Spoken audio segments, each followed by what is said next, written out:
This is the Killer Innovations Podcast with Phil McKinney. Keep in mind that the information and opinions expressed in this podcast are Phil's, and Phil's alone, and they don't necessarily reflect those of his past, current, or future employers. Now, here's Phil McKinney. Is anything truly original? When you think about the ideas or the technologies or the products that you're working on, are they truly original? Do they truly come from nothing prior, nothing that it's built upon? This topic came up in a recent conversation with some engineers and some attorneys talking about what is really patentable. What is it that you can submit to a patent office and get, in effect, exclusive rights to your ideas for the number of years in the future?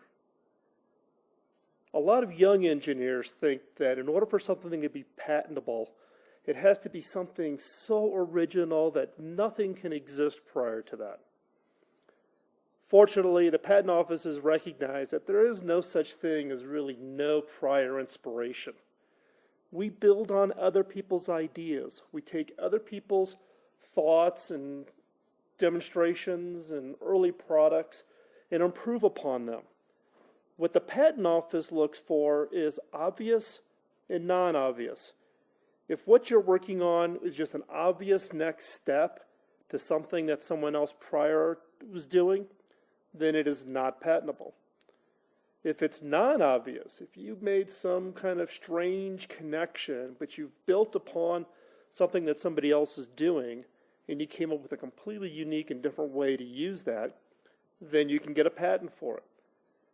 The fact is that I can't even think of really a good example of a technology or an innovation that didn't build upon or have some kind of an inspiration prior to that.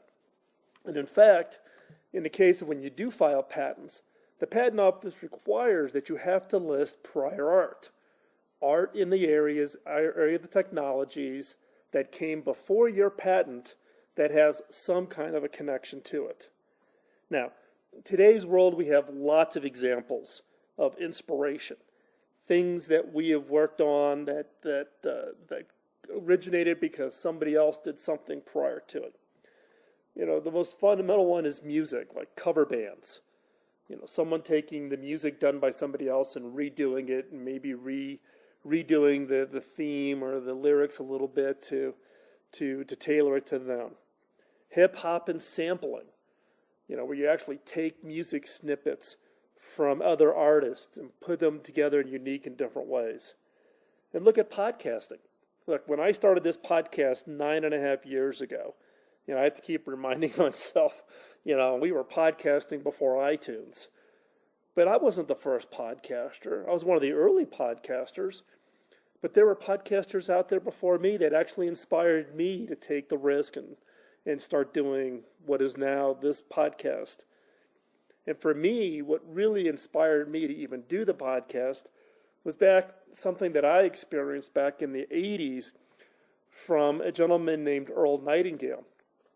Earl Nightingale was one of the co-founders of Nightingale Conant, big training company. And Earl started this process where he was producing cassette tapes. Every month you would get a cassette tape mailed to you. And it was on self-improvement, inspiration, interesting stories, funny jokes. And I used to just look forward to these tapes coming in. And this was back in 1981, 82, 83. And back then, those audio tapes were $70 a month. And I paid for it out of my own pocket back when my wife and I were newly married. We had little kids, had no money. But I felt that was something that I wanted to invest in myself. And today, I still have every one of those cassette tapes. Drives my wife absolutely bananas. But the fact is you can trace back to Earl Nightingale, and if Earl Nightingale was still alive today and you asked him, he would share what his inspiration was. We build upon the shoulders of others. That's basically how all innovation originates. And I'll go out on the limb, and I'm sure someone's going to send me an email on this, but I'm going to go out on the limb and say nothing is ever truly original. We always have some form of inspiration. Now, that inspiration can come from things totally not related to the industry or the customer segment, but our human mind sparks when we have some form of inspiration. It's our ability to connect the dots, to see maybe the obvious and maybe the not so obvious connections that lead to a new idea.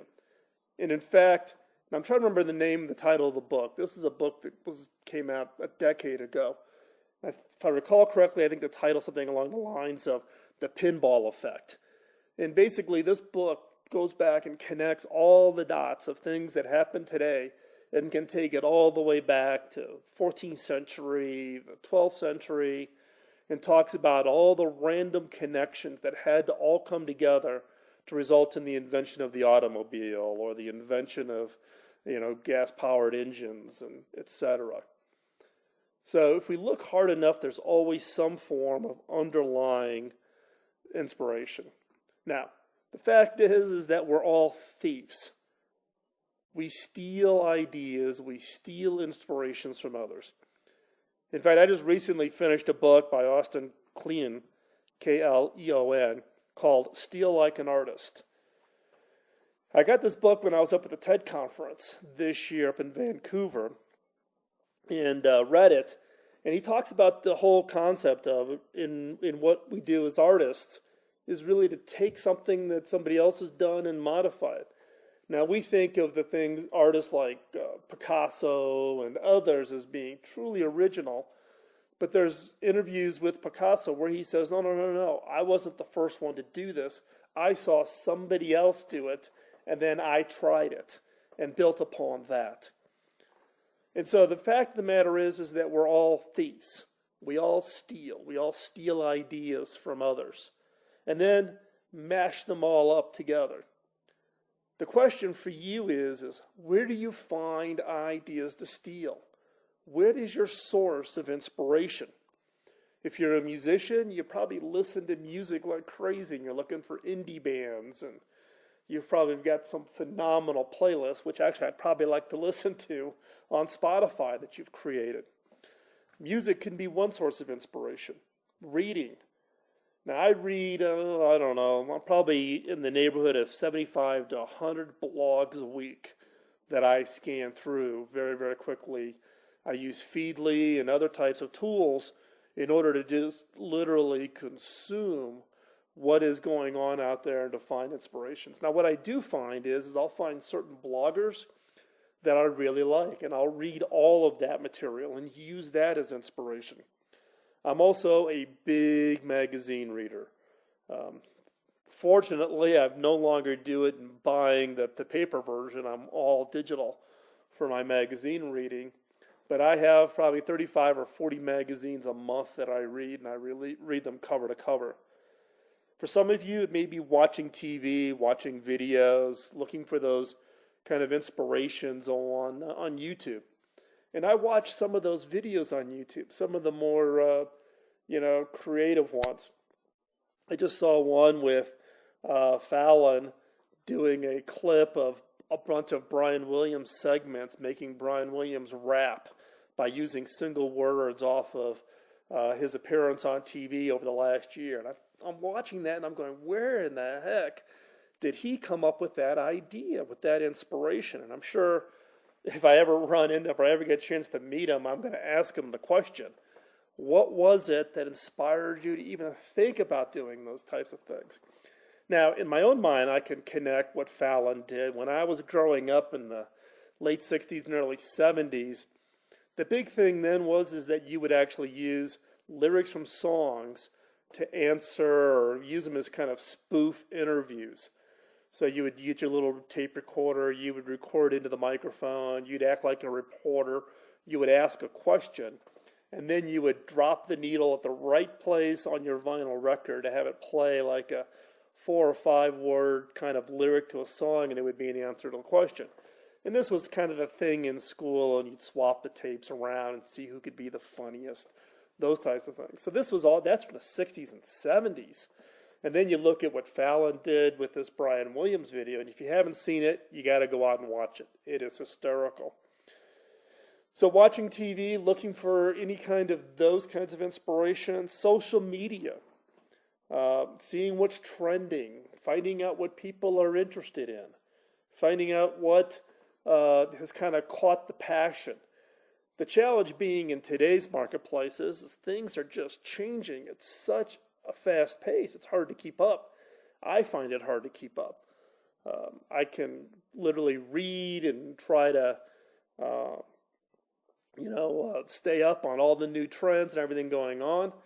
But boy, man, I'm running as fast as I can, and I find it hard. But what is the inspiration for you? You don't need to find inspirations in all areas. We all kind of have our own little way of looking things. Are you visually oriented? So are you looking for more imagery? Are you audio learning, audio focused? Maybe it's listening to books on tape or music or whatever. Are you tactile? Do you have to get things and play with them and take them apart and that becomes the process of your inspiration? So the one of the core areas that all innovators should be able to put their finger on and get the pulse of is, how do you find those inspirations? What are those things that have ignited those sparks in the past that kind of gave you that flash of inspiration? Now here's one, at least observation for me, is in many cases this inspiration doesn't come from the standpoint of I read something and I get the aha moment. I read lots of things. For me, it's letting my subconscious kind of just noodle on it. Spend the evening, sleep on it, and I get these kind of weird randoms. All of a sudden, my eyes pop open. I'm, noting it now in my Evernote notebooks or writing it down on a scrap piece of paper so I don't forget it. But it's that subconscious and letting that subconscious kind of act on it. And what I have found is the best way to get my subconscious to really think about it is to let it bake on it, feed it. Feed lots of information into it and let it kind of process it and deal with it and organize it and make those kind of random connections. So for me, it's not about just finding one area, but I tend to experiment with a lot of areas of inspiration, trying new things. In fact, there was a podcast a number of years ago I shared my habit of, when I'm traveling around the world, I go into bookstores or stop at magazine stands on the corner and try to find local, very regional magazines that I can kind of read and take a look at. And in that old podcast, I shared the story of being at the Old Tower Record Store, which is no longer there in Piccadilly Circus in London. This has got to be in 2006, 2007, something like that. And I was down in the basement at the magazine stand and came across this magazine called Grafmatusmo. Now, Grafmatusmo is a magazine dedicated to graffiti artists. Now, this is, like I said, 2005, 2006, 2007, some kind of time frame in there. And when I saw that, I'm like, oh my gosh, graffiti art is transitioning from being kind of this negative gang tagging thing to all of a sudden going mainstream. The magazine was talking about gallery shows of graffiti art, high-end photographers going out and, quote, doing graffiti portraits, capturing this graffiti art. So we have it for prosperity. And so, those were all things for me that was just kind of a real eye-opener in this case of graffiti art. And so for me, when I travel, I tend to try to want to find those kinds of inspirations, not letting it be just the same thing over and over and over again, but to find that breadth. So again, find that inspiration, whether it's music, whether it's reading, whether it's watching TV, social media. And then once you find those things and learn how the best way to feed your subconscious so you have that inspiration, vary it up. Don't read always the same magazine. Don't always listen to the same music. Try and experiment. Learn or listen to new things, new areas. Now keep in mind, the real crux of today's show is really around this whole concept of the fact is that there's no such thing as originality. We all have some form of inspiration that drives what it is we do. What I find frustrating, though, is that people get out there and claim that they came up with this idea. It was their idea. They had no inspiration. Aren't they just absolutely brilliant? I've seen this in the smartphone industry. I've seen it in the computer industry, in the software industry, and it's all bogus. What I'm going to challenge all of you as listeners of this podcast, and I'm challenging myself, and we need to keep each other honest, is that let's be transparent. Give credit where our inspiration came from. A number of years ago, I launched a product. This is 2011, 2010, I'm guessing. And it was a smartwatch. It was work that my team did with Fossil. And I stood on stage. I'm trying to think, I think it was Shanghai. I stood on stage, made this big announcement, showed this watch. And it was a smartwatch that connected to your phone, and you had apps and the whole 9 yards. And nowadays you got all these guys running around saying, oh, we came up with the idea for the smartwatch. Right. Well, I'm here to tell you that the smartwatch that we did back in 2010, and actually we started the project back in 2007, wasn't original even then. There was inspirations of early smartwatches going all the way back. You can go back to HP's. HP had a calculator smartwatch, a 001 watch, which actually is a pretty nice collector's item if you happen to get your hands on one. And even then, they were inspired to create the watch by others before them. So here's the challenge. The challenge for you as listeners and challenge for me is give credit where our inspiration comes from. Acknowledge the fact that we are building our ideas, our innovations, our technologies on the shoulders of people that have been there before us. Transparency that we show will inspire others because it gives permission to all innovators to acknowledge that inspiration. They no longer have to put on this fake facade that they came up with that original idea. It was all theirs. They did it. Aren't they smart? Aren't they great? When we all acknowledge that we have something inspired us to come up with whatever it is, great product or this great service that came out. And that transparency will inspire others. Rather than them trying to put their heads down saying, oh, I got to come up with a totally original idea. It's like, no. Find things that are interesting that others are doing. Build upon that. Do great things. And acknowledge where the inspiration came from. And if we do that, and we do it effectively, one, people are going to be more willing to share. I'll be more willing to share with others. I'll feel comfortable getting inspiration from others, not feeling you got to hide it or kind of obscure it to make it look more original. If we simply just acknowledge the fact that we all inspire each other, we then, I think, will see a big burst in the number of ideas and the number of innovations that we all create. So for me, it really is about this whole concept of there is no such thing as original. All of our ideas are built upon some form of inspiration from others. And for all of us, and I'm guilty of this, and I'm sure a number of you have found yourself in the same position of probably not being as transparent as we should be in acknowledging the inspirations that allowed us to create the innovations that we've all developed and delivered into the marketplace. So that's the challenge I put before you. I'd love to hear your thoughts. Do you agree with me? Do you think that there's no such thing as really being original, that there's always some form of inspiration? And what's your thoughts on this whole issue of transparency? Go over to the show notes at philmckinney.com. Throw your comments up there. I'd love to get a conversation going.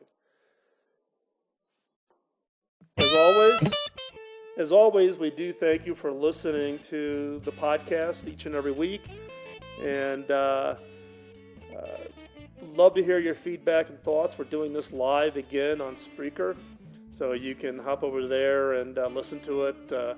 We usually record this in Sunday afternoons, so that you guys have it for your Monday morning exercise or jogging or in the gym. But love to hear your comments, your feedback, your thoughts, and visit us over at the site at philmckinney.com and keep up on everything that's going on. With that, thanks. Talk to you next week.